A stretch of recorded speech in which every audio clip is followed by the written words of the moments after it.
Almost everyone in Syria these days is in opposition to something, ready to lash out at opponents at any moment. And 76-year-old Mafid Mohammed is in opposition to that. He says Syrians are so worked up about politics that it's become difficult to make people smile. But he found a way. I like dancing in the street and I like the reaction it produces in people. I feel free this way. Yet even he can't stay away from politics. When I ask him about his biggest concern, he says Syria should not dance to somebody else's tune. We don't need any countries meddling in our affairs. No NATO here. While the prospect of a Libya-style intervention seems ever less likely, the militarized opposition and their supporters are still asking for arms. All we want from Annan and the presidents of other countries is that they support us in our cause. We, the rebels, want to get armed.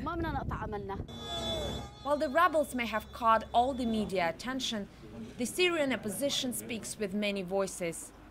It's often faulted for being disorganized and fragmented, but there is a surprising unity when it comes to the issue of military intervention. Military intervention? No, it's destructive. This opposition activist says he was detained and mistreated by the security services.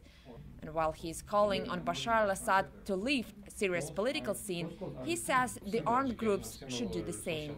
They are working together now in order to achieve the end, the same end. Unlike him, Abdulaziz is not afraid to go public with his views.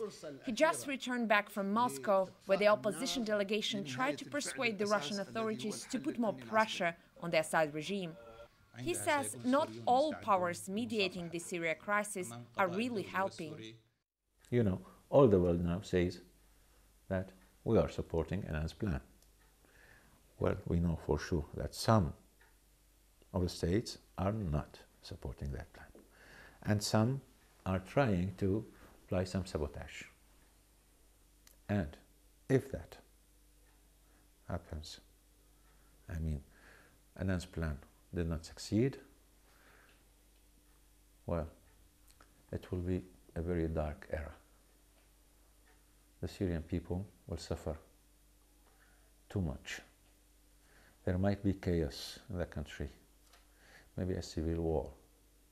No one knows what. With Libya and Iraq just across the border, imported democracies are not held in high regard here, even among the opposition. While Syrians remain highly polarized across political lines, most of them agree that the solution to the current crisis should be worked out within the country. Even for the opposition, the devil they know is still better than the demons that now haunt neighboring countries. Oksаны Бойko, RT, Damascus, Syria.